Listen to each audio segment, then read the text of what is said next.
Welcome to Episode 1. Before we engineer anything, let's pull a prompt apart and look at its pieces. The system role, the user message, the assistant response, and the small fields most people miss. The simplest possible OpenAI call. Notice the messages array. Each message has a role and content. The system role sets behavior. The user role asks the question. The assistant role, which the model fills in, holds the answer. That is the entire shape. 3 roles, 3 jobs. System sets the persona, the rules, the output shape. User carries the actual query for this turn. Assistant is what the model writes back, though you can also seed it with examples to show desired output. Karpathy nailed it.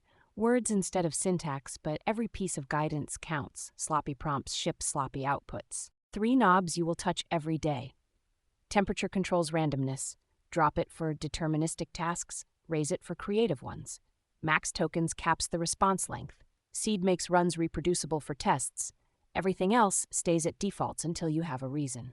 Next episode, we structure the prompt itself, the 4 pillars that turn vague wishes into clear specs.